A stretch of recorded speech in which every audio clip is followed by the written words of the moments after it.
I did not have sexual relations with that woman. Yes or no? Did you ever take banned substances to enhance your cycling performance? Yes. I had no prior knowledge of the planned assault on Nancy Kerrigan. I am deeply sorry for my irresponsible and selfish behavior I engaged in. Guys, welcome back to Oops, the podcast. Giulio Gallerati, joined by Ryan Lynch. Ryan, how are you, my friend? I'm great. How are you? You look good. You look golden brown, like a delicious biscuit. Thank you. Yeah, I got a lot of sun this past weekend, so. Got a lot of sun. That's good. I feel good. I got a bit of sun. Uh-huh. I laid out in the sun. I don't know if you guys can tell. I was in Florida, and I had a great time. And before we get into it, guys, couple things. First of all, I am at House of Comedy in Detroit, end of September. I am in Seattle at the Crocodile, Hereafter at the Crocodile, the 14th of October. I'm in St. Pete, Florida, the 10th and 11th of November, and I should have some more dates coming up. Trying to finalize those. I know I've been saying that for a bit, but it will happen, and I'm looking forward to it. So that's the Sweet. deal. And thank you guys for, rocking out with the pod. I feel like we're kind of settled in now to doing this, and you guys are real ones for hanging around. I mean, obviously the pod is good and funny and still gets the job done, but we kind of were flipped on our head at one point, and the good guys have prevailed. Yeah, thank you guys. I appreciate it. We appreciate you, and feeling good about it. You know what I mean? It feels like a nice positive environment. It feels good to be in charge of our own destiny and doing our own thing independently and sort of not having to worry about exterior factors. And it's nice to just be the boys, building it up, and it's going to feel oh so good as we continue to climb and grow and crush it. The documentary is going to be that much sweeter. It's going to be that much sweeter, Ryan. That much sweeter. And also, somebody had a funny email suggesting that, Ryan now kind of famously has a dad-like quality where he feels like he knows what he likes and he doesn't need more. We're trying to push him out of his comfort zone to avoid the lifetime "Are you a turkey" certificate, which entails visiting, and not because countries necessarily matter. It's just an easy benchmark of measurement. 10 plus countries is what I have decided a person needs to have visited in their lifetime. Okay. To not be robbed of cultural experience. For Ryan, we want that to be before 30. I think, yeah, I was just going to say, you set the bar for 30 years old for me. 30 We'll years see. old. Listen, it all depends on the environment you live in. I realize it can be harder depending on where you live. It can be expensive to travel. I get all this stuff, but there's no excuse for visiting less than 10 countries in your entire life. That's for sure. Oh, I'm scared of flying. Fucking get over it, dude. Face your fears. We're going to talk a bit about facing your fears later in this episode. So thank you everybody who came out to the stand to my amazing sold out show. It was fucking awesome. Really fun time. Victoria, Ryan's girlfriend, was there. And she laughed because she was telling me how Ryan needs to be pushed out of his comfort zone a bit. And that anytime she suggests they go on a trip, all that Ryan recommends is the Bahamas. Ryan loves Atlantis. It's the only place he wants to go is Atlantis. Victoria said, we need to make sure that Ryan never goes to Atlantis again. Ryan, there's more to the world than the Bahamas. The Bahamas are great. Shout out to our boy George. I love Nassau, Bahamas. Nassau's great. They do it so well there. I love it too. It's solid. But it's I know easy. I look like a Hard Rock Cafe kind of guy, and I gotta make some changes. You look more like a Sandals kind of guy. Sandals Resort? Sandals Resort. Sandals Resort and Spa. I see you walking on the Sounds boardwalk. nice. I've never been. Chuckling as your linen shirt flaps in the breeze. Enjoy the many restaurants. Then you see Ryan again looking at the menu. Oh, this menu's different than the other one. That's pretty good. He's all excited. He puts $10 on red. He loses. That's all right. That's the amount that I procured for gambling for tonight. I've lost it, but I had fun, right? Yeah. Full of those sayings and having a good time at Sandals. So we're going to get Ryan out there. And I think once the pod starts doing really well, if we start making a bunch of money, it will be really fun to push Ryan from his comfort zone and get him to try things that he never would see himself doing. Now, we don't intend to scare him. We're not going to bring him anywhere too scary. But but we'll push him a bit. You know, we'll get him out there. We'll get him. We'll even have challenges for him. We'll be like, all right, Ryan. We'll drop him off in a neighborhood of a foreign country where nobody speaks English. We'll put a GoPro on him and we'll be like, figure out how to get here. He won't have a phone. These kind of things sound really fun to me. And it'll be fun to broaden Ryan's horizons. And Sounds scary to me. Ryan's a great guy. He's a likable guy. And through Ryan's journey, you will all learn to push your boundaries. And it could be a really funny, fun time. Thanks. So somebody emailed kind of suggesting that. And I think that's a very funny suggestion. It scares me. Some of us like what we like, even at a young age. But I know it's for the best that I step out of my comfort zone a little bit. Though I don't want to. I know I should, and I probably will. Well, listen, you did a good job. You've done a good job this last year kind of traveling around the U.S. to some random places and filming some of the stuff that you guys were doing out there. And, you know, you're certainly capable of it. And it can be one of those things. Listen, I'm also not saying that people don't know what they like. You know what you like, that's fine. You should know what you like. But I also think it's important to have the opportunity to learn more shit. So like, the same way that people are like, oh, you don't need college. That may be true. But for me, college, the thing that I got that was so valuable was I got the opportunity to meet different kinds of people from different places and sort of like have context to learn who I maybe wanted to be. And if I didn't have that experience, I might not have had access to that because I lived in a place that was sort of kind of a little geographically isolated. Like we weren't influenced by any major city. Nobody's parents were commuting to New York or Boston to work.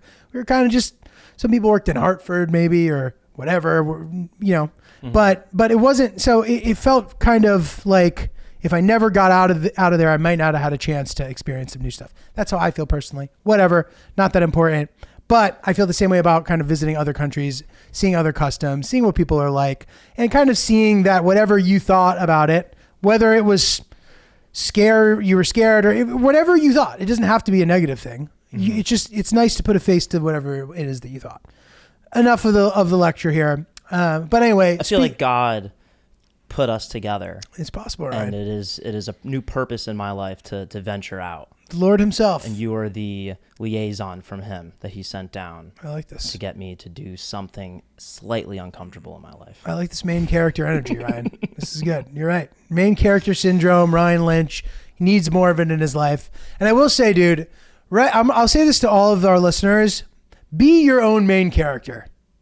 Absolutely. You know, this fall, be the main character in your story. It's important. I've been struggling a little with that, with the idea of maybe I'm a little bit of a pushover. What makes you think that? I don't know.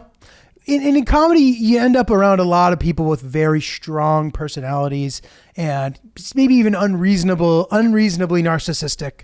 And it's not like a two-way street sometimes of people being reasonable. And I find a lot of the time, I'm the more easygoing one. I'm like, oh, it's okay. Oh yeah, no worries. And it is no worries. You know what I mean? But over time, that can sort of add up and put somebody at a disadvantage. You know what I mean? And maybe I'm overthinking it. But you know, I want to prosper and I have all these big goals and I want to do all this stuff too. And, you know, I'm trying to remember that this is me first time. Mm-hmm. The thing I'm telling myself is what is best for me. And that doesn't have to mean you're fucking other people over. But if you find that you're just doing stuff because it's more comfortable for you to see other people get what they want than it is to get what you want and what you need for yourself, you know, maybe it's worth having that conversation. And I've been trying to do that a little bit. And just remember that, you know, I'm talented. I'm funny. I'm good at this. People are lucky to be working with me and that I need to do what I need to do. And that's it. And that doesn't have to be a problem. Even, you know, people's feelings get hurt because of that. There's nothing you can really do because my feelings shouldn't be hurt because I'm kowtowing to someone else's bullshit. Lean into being the main character. Energy. And do what you got to do because you only get one life and it doesn't mean that you have to be a piece of shit. We're not getting any younger out there, dude. You know what I mean? So don't be afraid. Go out there and get it. That's nice. I was in Florida recently, a place that you are quite familiar with, Ryan. Orlando. I was all over. So I was opening for old PDD. Nice. Pete D. You guys know him. You love him. I actually sometimes worry about just saying his full name in the episode, that some Why? like algorithmic thing's going to pick it up. And then it's just going to like, I don't even know. I don't even know why it worries me so much. But, you know, Pete he's been so good to me, and he's really looked out for me and given me a lot of amazing opportunities. I feel like I owe it to him to protect him. I love that guy. And you guys know who I'm talking about, obviously. So whatever. Anyway, PDD, I'm down there opening for him. We did Tampa. We did Orlando. And we also performed outside of Jacksonville and Ponte Vedra. Had a great time. And it was funny, man. There's a bunch of thoughts. I have a bunch of thoughts. I guess first, let's talk about Orlando. Orlando was one of those places, big metropolitan areas, where I was sort of like, I'm not sure that I get it. I'm not sure. Most places have, and I'm a pretty easy person to please.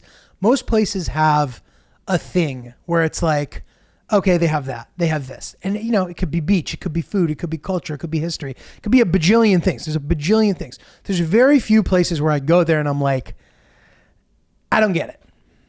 Meaning I haven't found the thing that's special about this place yet. I can count them on my hand. And that's not me saying I don't like a place, but maybe it's saying, help me figure out what it is about this place that I'm missing. I'll give you one city where I felt that way, Charlotte. I'm sort of like, I know there's something here. This is a rapidly expanding place. There's a lot of good shit going on, supposedly, but every time I've gone, I just haven't done it right. So if you have Charlotte recommendations, please give them to me. And I've sort of previously felt the same way about Orlando, but I kind of forgot about the parks. Are there any national parks? Not near Orlando Okay. that I can think of. So just the amusement. Amusement parks.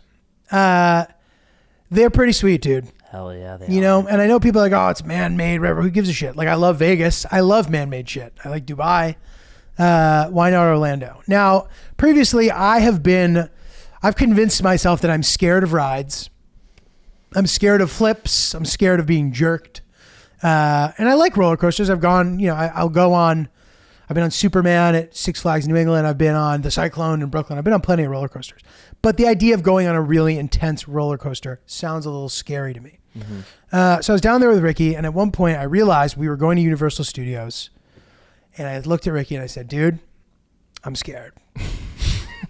I'm scared of roller coasters. He found that hilarious, and then later told everybody that I had said that to him. I'd opened up with him in a moment of vulnerability. He immediately threw me under the bus, as good pals will do. Did you say that as you were approaching the park and you saw one of the rides peeking over a Nope. tall It was the field of day trees? before. I knew that we might end up going.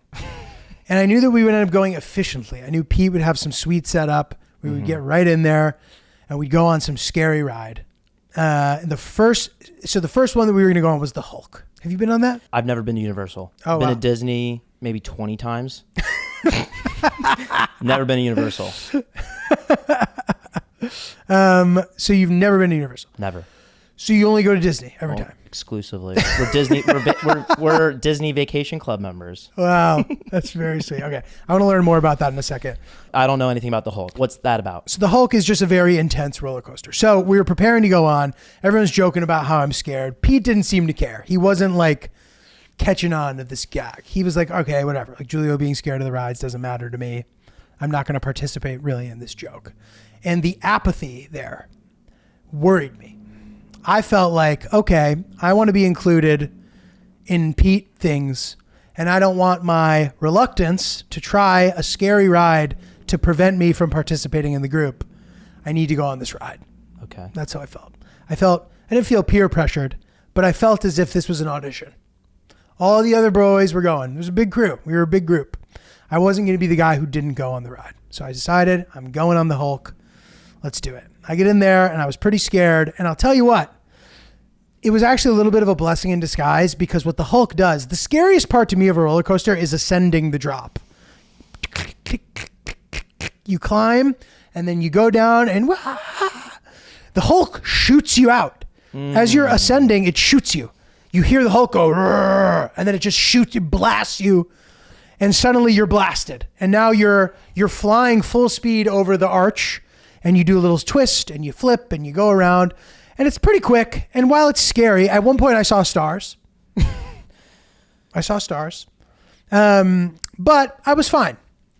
Joey Gay was sitting next to me. And at one point, I guess I closed my eyes. He goes, Giulio, open your eyes. Open your damn eyes, or whatever he said. That's my Joey Gay impression. He's heard me do it. In fact, he said to me, he goes, I know that's not the first time you've done it either. Because I did it to him. And I was like, okay, I'm not sitting there fucking ragging on you. I'm just doing your voice. And I survived. And it wasn't that bad. Good for you. I was scared, dude. I was really, the day before, I was really anxious thinking about how I was scared of going on the roller coaster. And I get that they're like, dude, you have no chance of dying on a roller coaster, basically. I understand, but it still feels away. You know what I mean? And I was fine in a way where I was like down to go on more roller coasters. That's typically how I feel. And then like 2 years go by and I convinced myself I'm scared again. So then we went on this like Harry Potter roller coaster, the Hagrid's, whatever. What an amazing ride, dude. What a fun. We went on it twice. So fun. Then we went and had butterbeer. And later in the night, we went to Dave & Buster's. And I was like, this is the best teenage birthday party I've ever been to. That's fantastic. We lived our youth. We relived our youth with old PDD. We were riding around motorcycles in the street. He had this little motorcycle. Had a great time, dude. So Orlando, I respect the parks. And I get it. So that's what I have to say. I'm glad you get it. Thanks. I want to hear more about Disney, dude.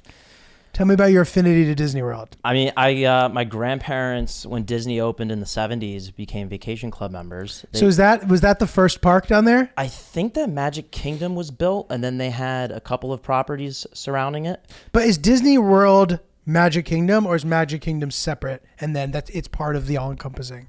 The latter. So, explain it to me. So Disney World. Okay, so I'm a pro at this.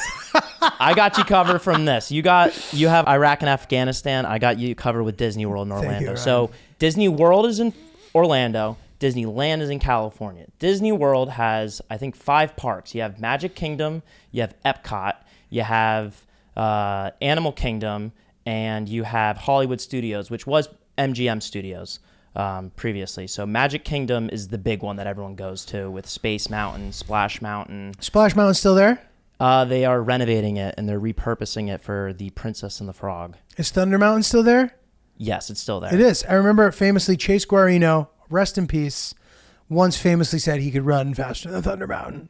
Probably could. That's a slow one. It's a slow roller coaster. I went one year and we went to go on Thunder Railroad and they closed it for the year because a kid died on it. Oh my God. Yeah.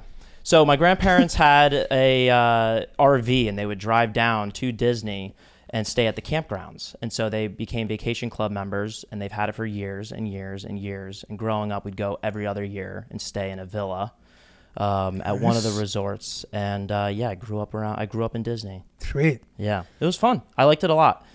I have magical memories of going. I think the last time I'd been, like I said, was around 1996 or 1997. My poor dad threw his back out before the trip, dude.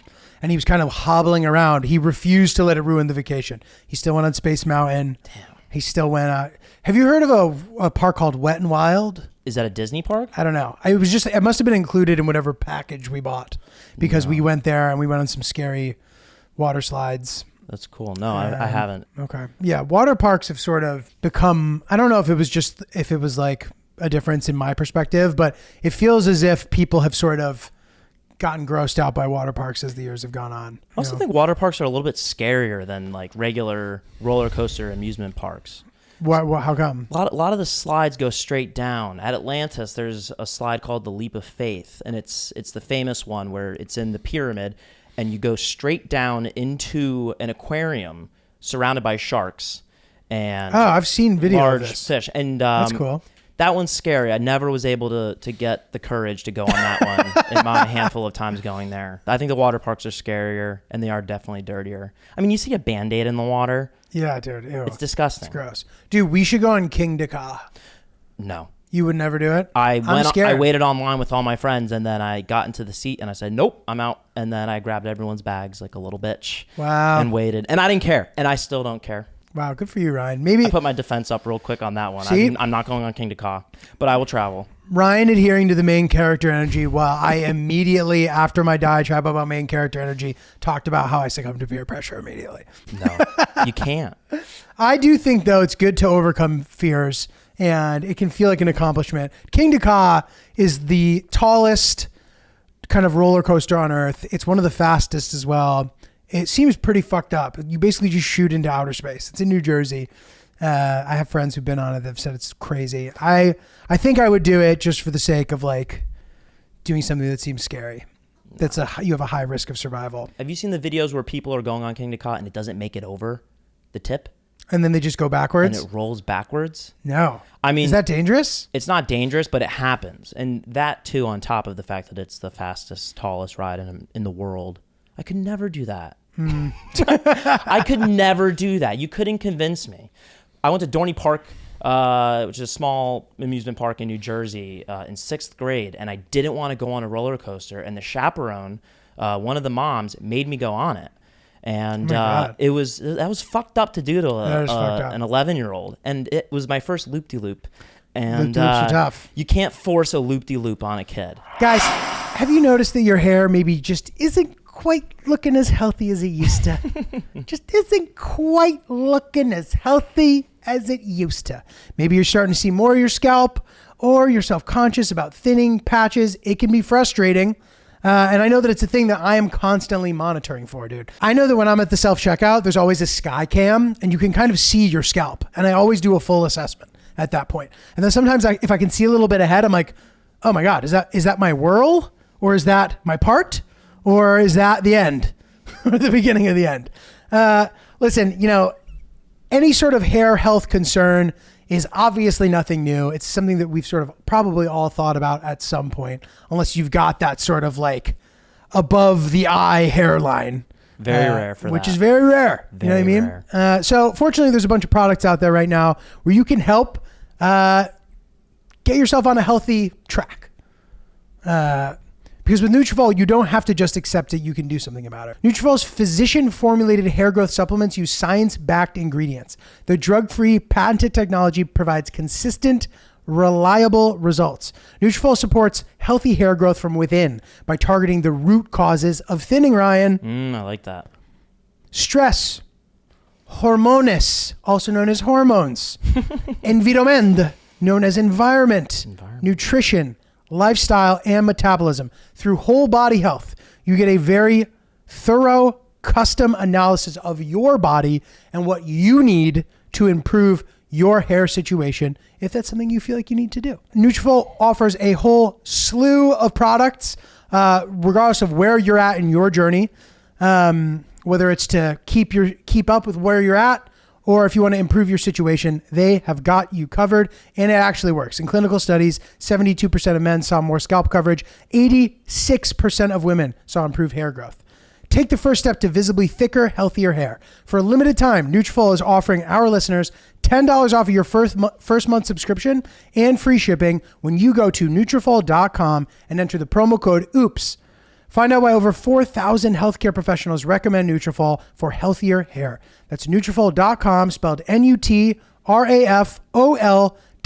promo code OOPS. That's Nutrafol.com, promo code OOPS. I traveled back from Jacksonville, which that's another thrill that I have. I'm a big list guy. I like making lists. I now have a roller coaster list. After going on those 2 roller coasters, I was like, I need a list. Started that. I have What's it titled? Roller coaster list. Nice. I have a concerts list. Every concert I've ever gone to. And I also have an airport list. Every airport that I've been to. Jacksonville Airport, got to throw that on there. I think I've been to 120 airports or something. No OCD here. No big deal. But I was flying back with Pete's bodyguard.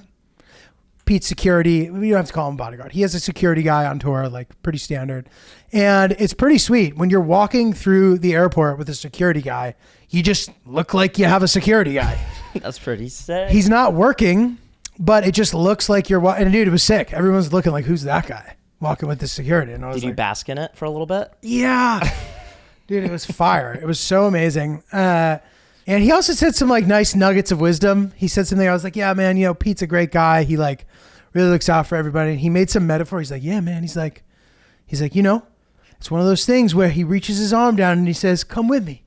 Let me pull you up here. I'm not going to pull you all the way, but I'll give you a little, that tug you need to get to the next level. And I was like, that's a nice thing you're saying, dude. Cut to, we're on the flight. We're on this kind of small plane from Jacksonville back to New York, short flight, like 2 hours, and really small seating, right? So it's like, and we were in Comfort Plus, but still, very narrow. This guy's huge. He's like 300 pounds. So he's kind of like barely in the seat, shaking his head. Some guy comes and sits next to him. This is fucked up. And I look back and the guy's just leaning away from the guy. He's just leaning out of the way. And he flags down one of the flight attendants and he goes, "Excuse me, I need to move. This black guy's all over me." Oh no. Dude, yeah.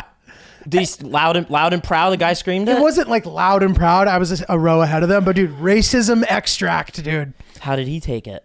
He was like, he didn't take it well, but he wasn't going to do anything. He's just like, whatever, dude. He's some fucking old guy picking his battles.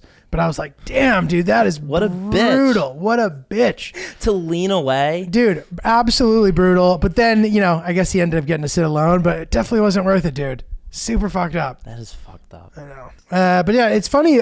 Like, it made me think about kind of like fear. What we're all scared of, right? It doesn't always make sense. Fear can be irrational, which is like the good thing about it in a way, because a lot of times you truly can overcome your fear because your fear might not make any sense. While, who am I to say your fear makes sense or doesn't make sense? But you know what I mean? Like, for example, going to Afghanistan is less scary to me than going on a roller coaster. Maybe now not the case anymore, but when I was about to go on that roller coaster, I was literally thinking about this. I would rather go to Afghanistan than go on this ride right now. Again? You'd rather go back to Afghanistan than Yes. go on that ride for the first That's time? what I had thought.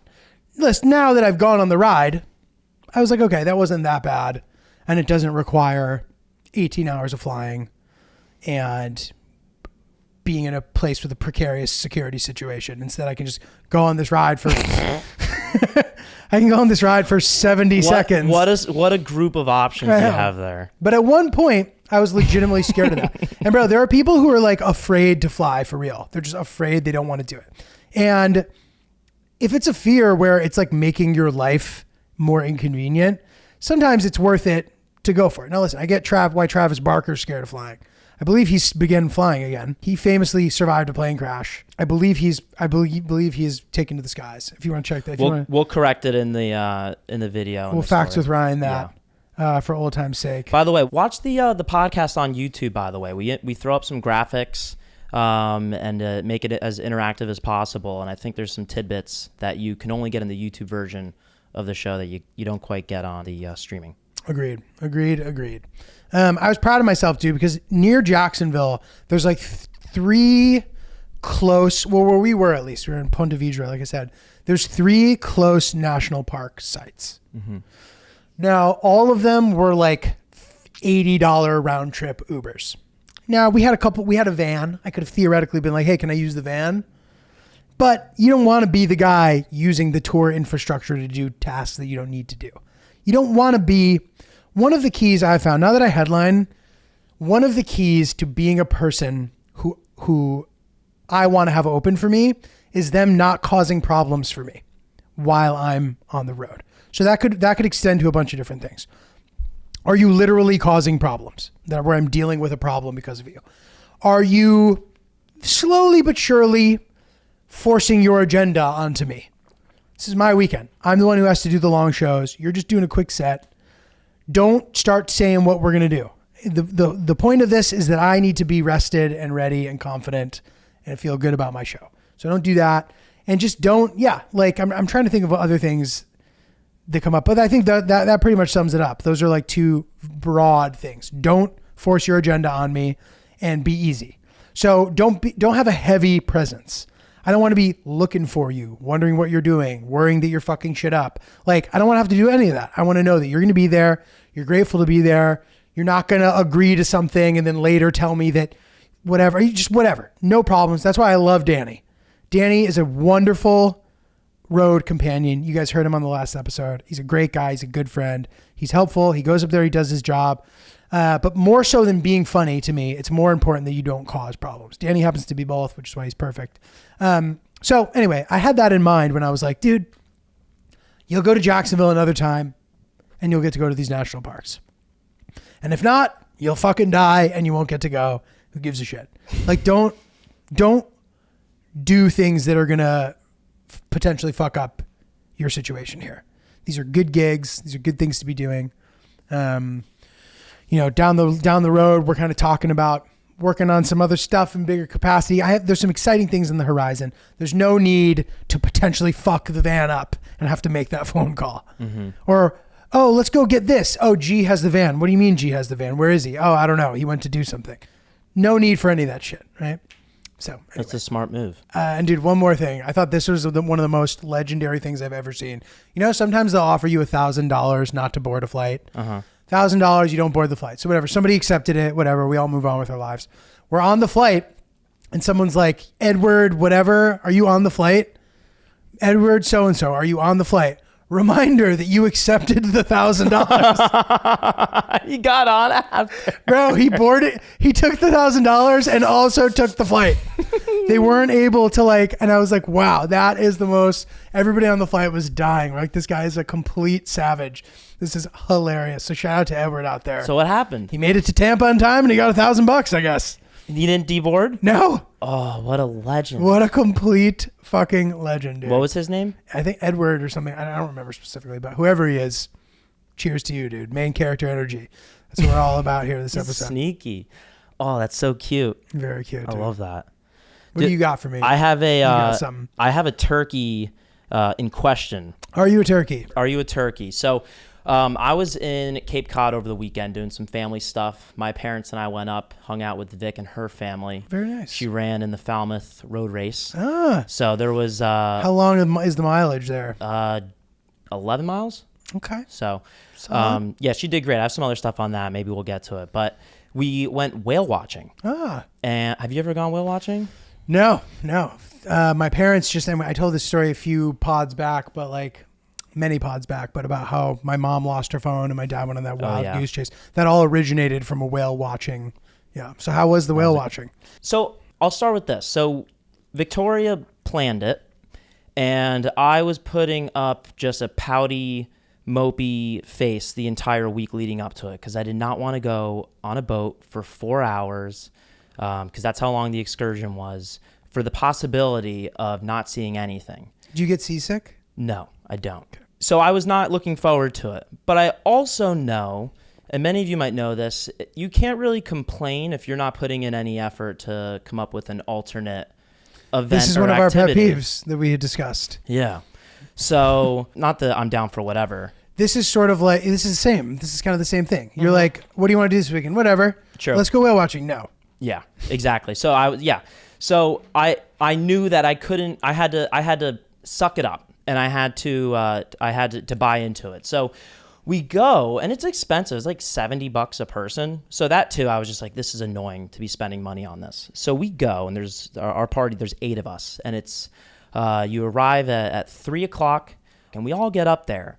Now the issue is they overbooked the amount of people that get onto the boat to the point where you're not guaranteed a seat, and it is a first come, first serve seating situation. Do they give out ponchos? No, they didn't give out ponchos. It was a pretty big boat.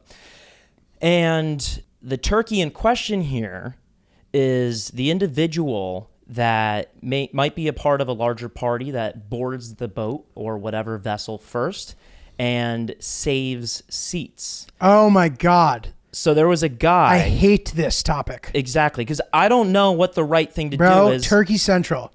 This is not your boat. Yeah, so there was a guy, and we got up there, and it was crowded. And the only seats where the 8 of us would have been able to sit together would have been inside. Turkey Town, And Loserville. so outside, there was a man in a row that could easily seat 6 people sitting at the corner with a backpack and a towel thrown across the rest of the bench. And I'm just curious what to do in that situation.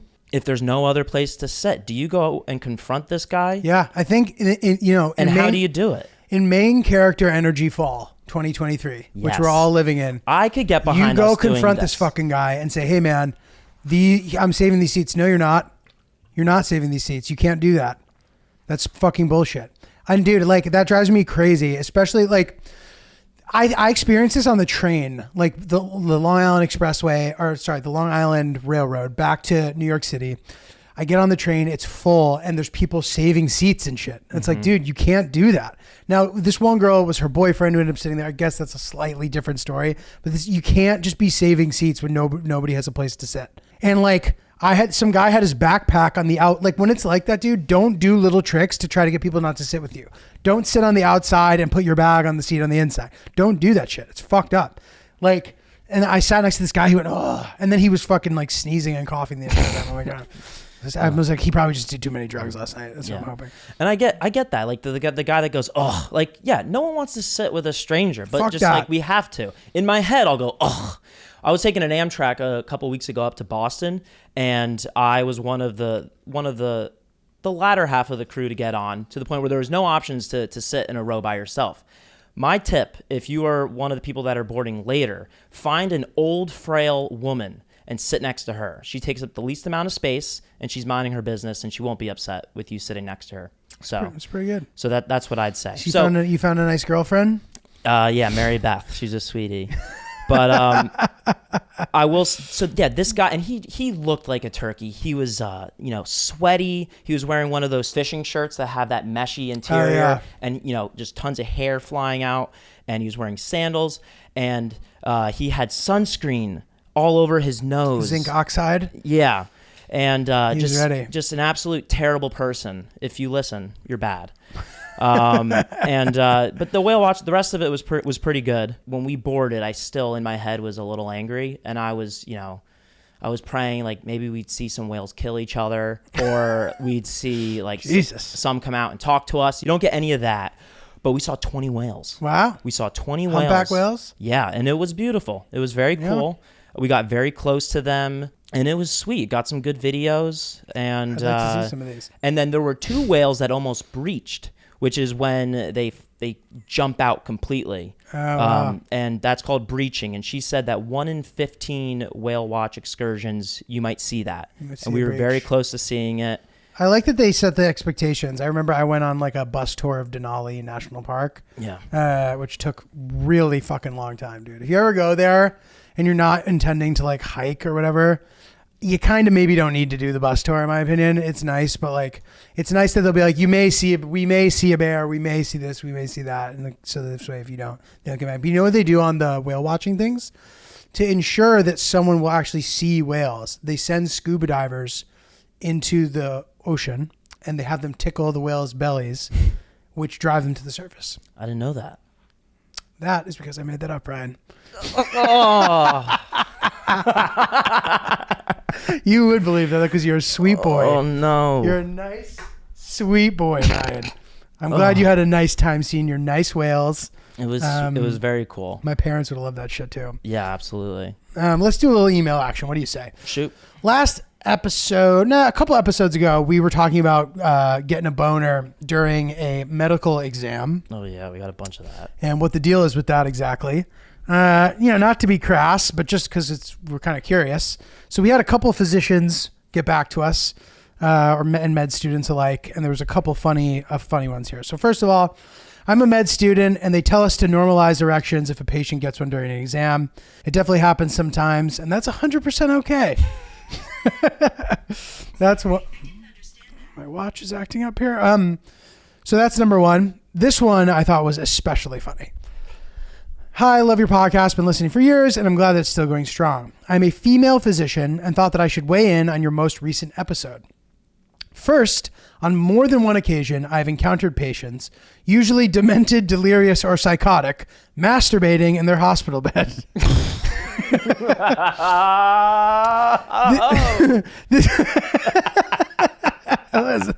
That's really good, Ryan. I like that. This can be particularly problematic if they have a roommate in a shared hospital room.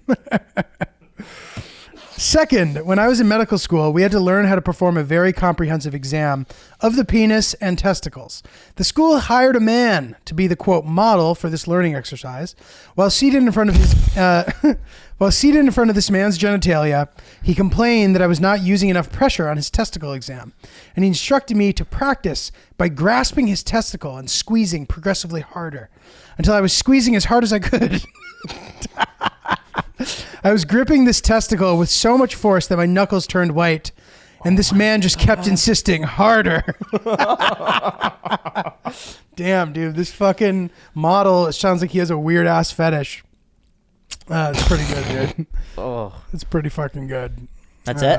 Yeah, that's it. But Damn. that's what we got so far on medical erections. I suspect it's not as rich of a topic as we maybe had hoped. No. Well, I will tell you this. This morning, I actually went to a dermatologist, and I had to have them check on something in that area, and I had to show them that. And he was very professional, and that's that. How's it going down there? You're good? Everything's good. Everything's nice. good. I was a little worried. Good. So that's why I made the appointment. It's been like 8 years. Of worry? 8 years of no appointments with the dermatologist. So you're just making sure the epidermis Just is all making good? sure. Yeah, everything's good. Very good. You got to do it, dude. I'm kind of curious about massage stories. You know, I love a good massage. Love a good rub down. Good for the body, good for the soul, good for the health. But I imagine that there must be some wacky stories from massage therapists. Is the sexual part of a massage, is that just a myth or is that real? What do you mean? The happy endings? The point? The point? What's that? The point. You want me massage here? Is that real? I don't know, but it's funny because my friend always says she give you the point. Actually, I'm not going to say who it was, but you can maybe imagine if you've been listening to this pod who I'm talking about. I don't want to air him out. But the point. Did she give you the point? I'm like, what's the point? Oh, I know. He goes, you want me massage here? I'm like, that's pretty funny. I think that there are specific places that specialize in that.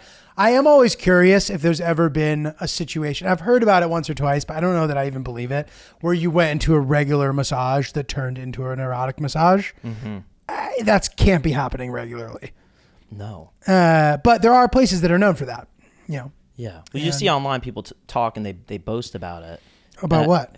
Getting a happy ending or getting taken care of at the massage parlor. You're seeing this online? I've seen memes and people, guys being like, hey, I just went in there and yeah, she gave me the point. I just don't know if that's real or not. Not that I'm going to go for it or anything. I was just curious. Okay. Send us your weird massage stories. I got a couple more good emails here. Okay, actually, before we get into this next email, I have a couple questions for you guys. So first of all, I'm going to be in Seattle, and I'm curious if anybody has any recommendations for like a national park visit. I went to Mount Rainier the last time I was up there. I believe that the Cascades and Olympic are both sort of within driving distance of Seattle as well. But I know that when it comes to national parks, there's many ways to do them. So I want to make sure that I kind of know what I'm getting myself into. I guess since my shows are on Saturday, I think in a perfect world, my plan would be to get there Friday morning or Thursday night, go visit somewhere, drive around, maybe like go on a little hike, like not do anything, drive all around, see it, whatever. So if you recommend one or the other, I'd be interested in that.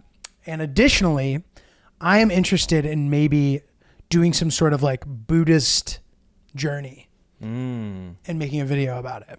If anybody has a monastery that they recommend, I think it could be really sick to do like 10 days as a Buddhist monk. I understand that there's some chance that by filming a video would be going against what it is they do there or something. I don't know. So maybe that was a stupid suggestion by me, but like I was watching a really great episode of Chef's Table, the John Kwan episode. I don't know if you've ever seen it. She's this Buddhist monk and she's an incredible cook. And like some of the best chefs in the world are like inspired by her cooking. And it's like a really inspiring episode of television in general. John Kwan, Chef's Table, check it out. Do they show her in practice? They show her cooking mostly, but like it shows sort of like the lifestyle and what it's like. And I think it could be a really fun video to like, for me to experience all of that. And it'd also be nice to kind of like feel centered and grounded and at peace and all that shit that comes along with it. So if anybody has recommendations for either of those things, I would certainly like to explore it. And I'm curious about it for sure. Dude, I was at a coffee shop and I saw a dude doing a virtual personal training session. He was the personal trainer and I saw his Zoom with the person who was working out. And I was like, the idea that this guy's charging like the same amount of money that somebody would charge to do this in person is an embarrassment to personal training. He was going, and he was whispering because he didn't want to disrupt people, but I was over here and he was going, all right, now get your butt down to the ground. Get your butt all the way down. With your butt. He kept saying your butt. And I was like, this is absurd. Get out of the coffee shop. Why is he in a coffee shop? Why are you personally training people in a coffee shop? Get out of here, bro. If you're digitally personally training me, I'm paying less. I'm sorry. Yeah. I remember one time during COVID when I was all fucking fat as shit, I hired a guy to like make a fitness routine for me. And he basically just like made a couple videos of him doing workouts and then charged me like an insane amount of money. And then I like tried to like opt out of it. I'm like, all right, dude, I'm done with this. And he's like, no, like, you know, this program was like really heavy up front. And I was like, this is just like not valuable at all, dude. He's like, if you just keep doing this, I'm like, dude, fuck this shit. So anyway, virtual personal training, thumbs down. But dude, the gym, man, I'm really struggling. I think I just have a problem with personal space. Maybe it's like being in the gym is like so unpleasant to me that I just can't bear being near people. But like I get really annoyed by people. Like I would just be in the locker room and there'll be nobody in the gym, in the locker room. And there happens to be guys who have lockers directly next to me. That's super fucking annoying. Now, I would never do this because this is equivalent to like reserving seats, but you theoretically could find like 5 lockers that have nothing in them and lock all of them. That would be a huge dick move. But like, I'm getting to the point, dude, there's these 2 specific guys at the gym that I go to that drive me crazy. Just seeing them make me upset. There's this one guy who I call Deadlift Man. He's this little man. He's pretty jacked. And he just storms around the area pumping himself up to do deadlifts, going, and he must have a condition. To be honest, he may. No, you can keep laughing. It's whatever the condition is. It's fucking an annoying one. He's bumbling around, like bouncing, and it's so annoying, dude. He's like clearly listening to some kind of metal. He has a belt on. He's wearing some sort of brace for his back because he's doing unnatural things for his body. And I find him extremely difficult to be around. He's bounding around the area, and I'm like, this guy's such a loser. Then there's a guy in the locker room who is just constantly in the way. There's a thing where there's like a mirror and 2 moisturizers where you can very clearly stand close enough to it that there's room for people to pass by. He just stands in the middle and he makes noise. He does that in the steam room. He just goes in there, is constantly making noise. He's just in the way. And I don't know if this guy's like up to something, but like I bumped into him on purpose the other day when he was in the way. Main character G. Main character G. Main dude. character G right here. Bro, fuck that. Get out of the way, dude. This is a public space. Why are you in the way?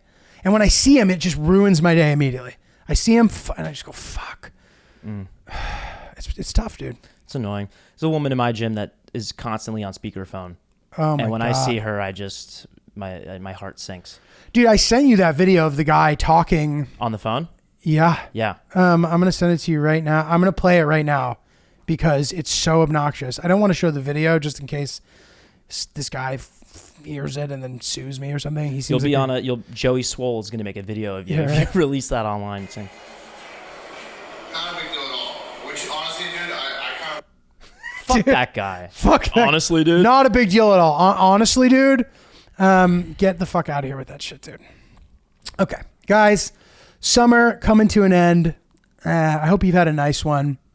Mine has been pretty action-packed. It has not been as leisurely as I might have liked. That's not a bad thing. You got to do what you got to do sometimes, and that's fine. It makes the time where you get to have leisure time that much more valuable. The people I know who live leisurely lives in general tend to complain about bullshit.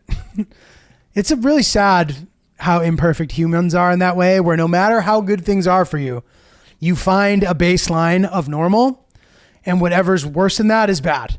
And it feels the same way as a person's much worse. Yeah. That is crazy.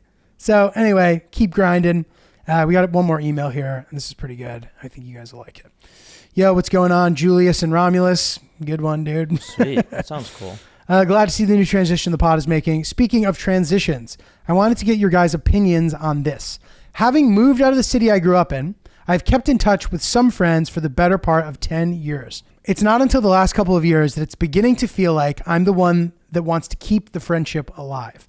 I find that 9 out of 10 times, I'm the one that calls or texts to check in. Being that I am in a better financial situation, I can make trips to and from my former city for visits. But when I ask, based on the days I am available, if my friends can get together, I get shut down and never counter-offered with new dates or plans. To clarify, I'm not asking everyone to cough up thousands on a trip to the Bahamas. And I don't think he lives in the Bahamas. I think he means to go where he lives. I'm a simple man that just wants to hang out with my friends. I understand everyone has stuff going on in their lives, but it feels like maybe this is the end of the road. With that in mind, do you feel you can outgrow a friend? Can a friend outgrow you? If so, how do you go about having that conversation of possibly ending the friendship? Keep up the fantastic work. You have any thoughts on this? Yeah, I think my answer would be pretty blunt. You can outgrow friends. They can outgrow you. And I don't think you necessarily need to have like a breakup chat. I think you can kind of just leave it as it is. The writing's on the wall. If they're not responding or they're not working to, counter with a different date or time to meet up with you, it's you guys are starting to part ways, and that's okay. Right. I think it's okay to grow out of friendships. You meet people at a certain time in your life, you're doing certain things, and they compliment you during that time, and then you go into different directions, and it's no longer relevant. That doesn't mean that they're a bad person. Agreed. And also, like, it's okay for friendships to take different forms. So, for example, if you have some expectation of your friendship and your friends have different expectations, that's okay. You know what I mean? You maybe want to do more stuff with them than they want to do with you, it's sounding like. And that can be a hard pill to swallow. And like, I've experienced that. I've also experienced being the person who like is kind of shooting plans down and not making new ones. And it's just kind of like a friendship is a two-way street. Both people have to participate. You don't get to decide what they should do with you. They don't get to decide what you should do with them. And that's the beauty of it. You sort of ebb and flow and figure it out. Now, I imagine it could be a bummer if like these are your closest friends and they don't want to hang out with you. I'm sure that can be a hard thing to go through. But it's all gradual. So during that time, you can maybe try to make some new friends who sort of align more with the values that you cherish. And I will say this too, like if you're pushing for plans, they're not giving you the response you want or the respect, it's okay to stop trying. And a lot of the time, like that will balance itself out naturally. Like your friends will be like, oh, I wonder why he isn't trying. And then they'll be the ones who start reaching out. You know what I mean? Now, granted, you don't want to be playing hard to get with your friends. It's not some like immature dating thing. You know what I mean? Mm-hmm. But it's good to just sort of like feel it out. You don't want to be trying way harder than your friends. It should be sort of a meet in the middle situation. And, I don't know what the circumstances are with your friends. I don't know if maybe you are asking too much of them or maybe you're not. Like it's kind of, I would maybe need a little bit more specific detail here. But it's sounding like the vibe is slightly off and that's okay. Kind of take it as it goes and you can adjust to new stages of the relationship or the friendship. And I've even had that with some of my best friends where like, we'll be really hot and heavy for a time and then we kind of won't hang out for a bit. But then we can pick it back up. You know what I mean? I think that's the beauty of friendship is that it's not a relationship or it's not like a romantic relationship that requires sort of a high level of maintenance. It's friendship. It should be easy. You know what I mean? So a friendship should feel easy theoretically. Do you think there's ever a circumstance where you should have a chat? Yeah. And be like, listen, When man, would that be? you can. And listen, not to be sexist, it feels like women are better at this than men are. Mm-hmm. And I always wonder if it's because they're better at communicating or if because they have more intense friendships. Like, I just don't know.